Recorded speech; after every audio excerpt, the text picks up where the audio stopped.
Hello, and welcome to a physics post about quantum mechanics. It's called disentanglement. Once upon a time, there were two rubber duckies who liked to surf. They bumped into one another right as they were catching a wave.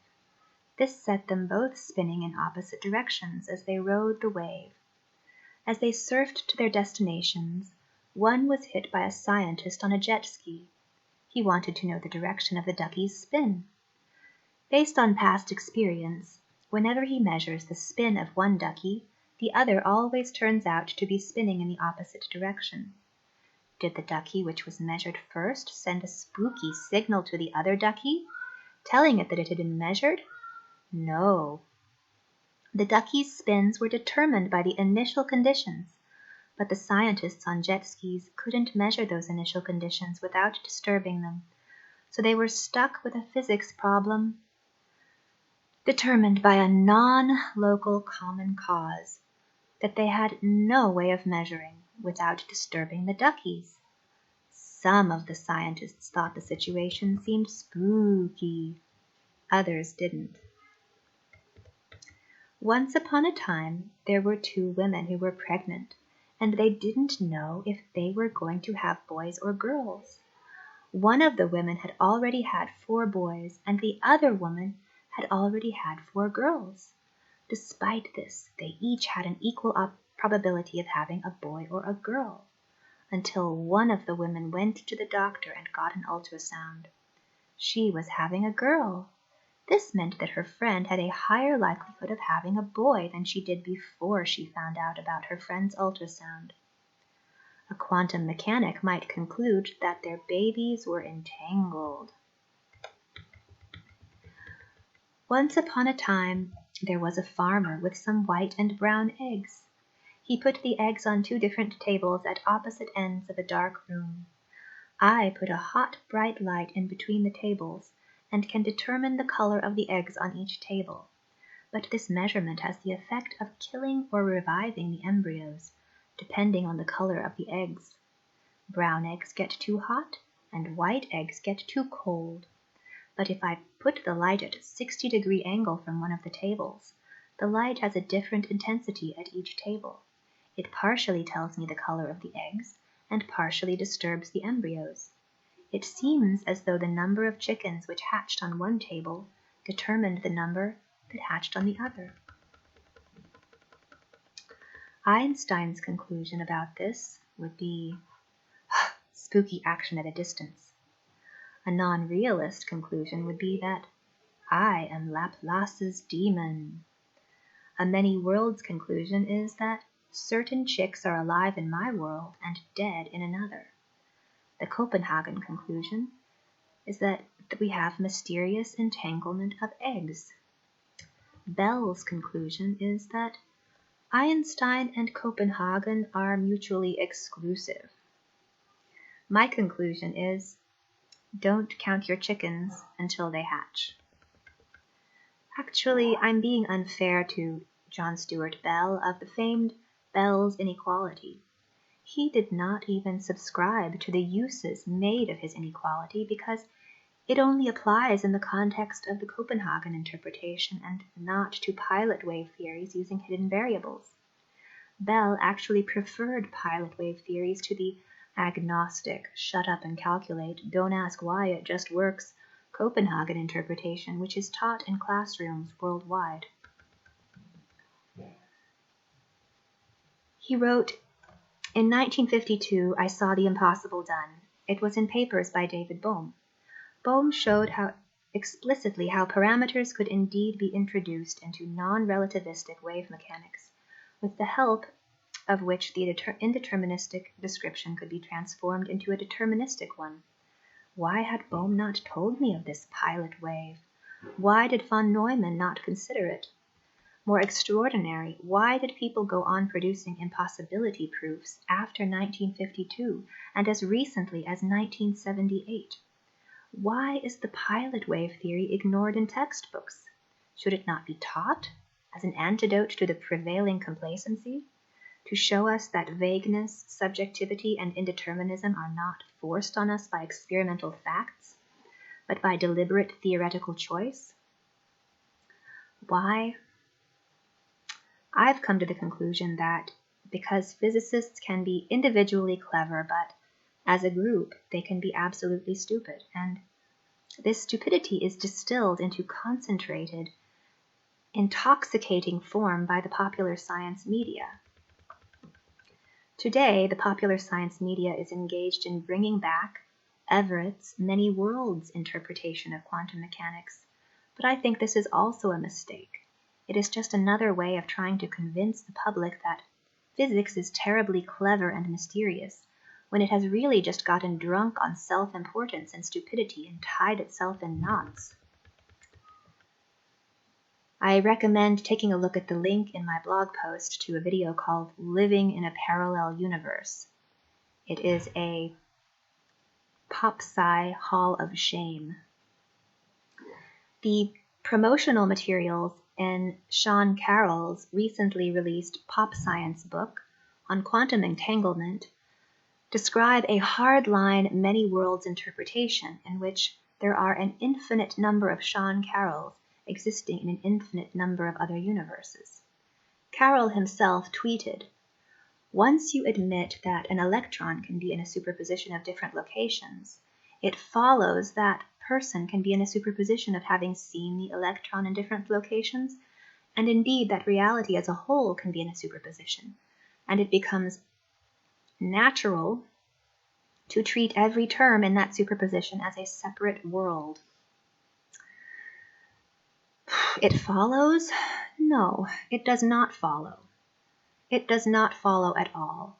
I think Carroll's interpretation of the many worlds hypothesis is ridiculous, because the many worlds interpretation of particle mechanics does not apply to macroscopic objects. People are not particles. I am never in a superposition of states with another version of myself.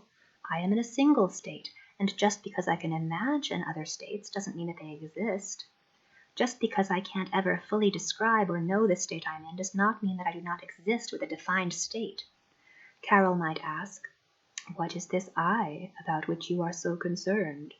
There are many I's, and they may be in spooky disagreement until an action occurs that represents the majority opinion." I would answer, I am the majority opinion. I am what I do and what I decide. I am what I think, and that may oscillate from moment to moment when I am undecided, but it is not necessarily in a superposition of states.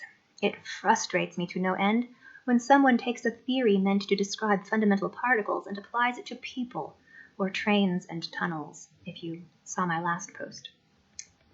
Of course, we are in disagreement because he is thinking about what is happening over the course of a time step, and I am thinking about what is happening in the instant between the time steps.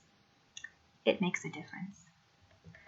A person who had taken Philosophy 101 might counter that if I exist with a defined state, this leads down a slippery slope to solipsism, the idea that I could just be a brain in a box being manipulated by an evil demon. To avoid this, we need to make sure that there is a way for objective reality to leak into my brain in a box, and that leakiness is described by quantum uncertainty, which is not necessarily the same thing as existence in a superposition of states. If I can't fully know the state I am in, then I infer that there must be something intrinsically random preventing me from knowing that state, and the existence of that intrinsically random something prevents solipsism, because something that is intrinsically random cannot be an evil demon, because randomness is the opposite of consciousness. Makes sense to me. I picture the mind as a pair of mirrors which reflect an image back and forth. When that mind is sleeping, the dreamy image may change in many ways as the mirrors respond to the environment within the mind. When that mind is awake, new light enters the cavity formed by the mirrors, and images which correspond to the outside world. If those images did not correspond to the outside world, the body which carries the mind would not survive for very long. Just because it is possible for there to be a world in which a matrix-like evil demon controls all of your sensory input does not mean that this possibility is likely. In fact, I think it is highly unlikely due to the randomness we see around us. A matrix would have a hard time maintaining randomness while maintaining consciousness. That is why I think we have consciousness at certain discrete length scales, but not at all length scales. I bet there is a mathematical proof of that principle somewhere, but sometimes chalk is cheaper than gray matter, and I think this might be one of those instances. Back to Sean Carroll, a popular scientist whose only crime is allowing himself to become a popular scientist. A despicable lot. The many-world story is nothing new. It made the rounds back in 1960s, and my guess is that publishers are just looking to make a quick buck off of presenting an old, untestable, garbage interpretation as the new fashion. I think that whenever you can build a science fiction story around a physics theory, it is garbage. Sean Carroll is actually one of the better pop scientists. Consider Michio Kaku or Brian Cox.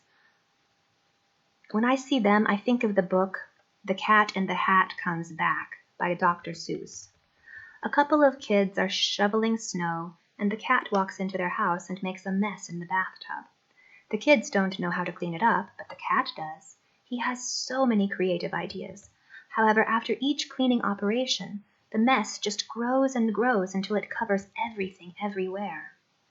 Oh, the things that they did, and they did them so hard. It was all one big spot now, all over the yard.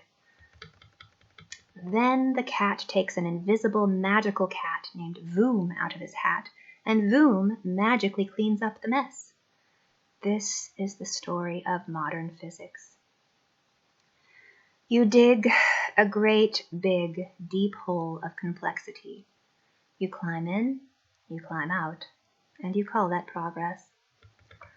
Pop scientists like Dr. Kaku and Dr. Cox give us problems we didn't even know we had, involving bizarre objects like neutron stars, gravity waves, and black holes in unimaginably distant galaxies. He helps recruit workers for wild goose chases. Busy work for the technically inclined. All those kids really wanted to do was shovel the snow and go inside to play. But the cat had other plans for them. I've just destroyed my credibility by taking a rather polemical stance and by complaining too much. So I'll try to restore it with a little bit of a technical interlude. The first thing that one learns in quantum mechanics class is that there is a fundamental difference between classical probability and quantum probability, because classically, if you keep taking measurements of something, you will continually increase the accuracy. But in a quantum system, you could take an infinite number of measurements, but you can never increase the accuracy past a certain point. We are taught to say that this is an intrinsic uncertainty, a feature of nature and not a feature of our measurement methods. This is narrow-minded because the math of quantum mechanics is designed to calculate things with non-local common causes in, for example, an accelerated reference frame. I'm accelerating, if you can't tell. In essence, the math of Hilbert space was invented to calculate how things behave when the world is shaking. It does this by shifting the perspective such that the shaking seemingly disappears from the calculation, manifesting itself as an uncertainty or orthogonality relationship between conjugate variables. A non-local common cause looks strange if you think of it as spooky action at a distance, as Einstein did. What makes quantum mechanics seem strange is that whereas there is a delay between when the light is produced in the sun and when it reaches us, there is sometimes no delay between two quantum occurrences which appear to be causally linked. Once again, this only seems mysterious if you don't picture both objects in a shaking reference frame. You have to think outside of the box that defines quantum mechanics in order to understand it, or to understand what happens within it. While we cannot access information about this shaking in order to predict what it will do next at a given point in space and time, because we have no way of knowing the initial conditions, that doesn't mean, and we can't measure it without disturbing it, that doesn't mean that there isn't a perspective which can. Well, it's kind of an imaginary perspective, so whether or not that exists or not is a valid question. We are capable of imagining such an absolute perspective, even if we are not capable of seeing through those eyes. To catch a glimpse, try looking at the most basic experiment in quantum entanglement with a new perspective. Consider the curves showing entanglement of two particles. Quantum mechanics shows that we measure more entanglement than classical probability suggests. Classical probability tells us that the entanglement statistics should follow one curve, while quantum entanglement statistics tell us that the result should follow another curve. And since the experiment matches the solid curve, there is more correlation than expected by classical mechanics. End of story. It's mysterious. We must study this further. The world is so mysterious. Give us more money for physics.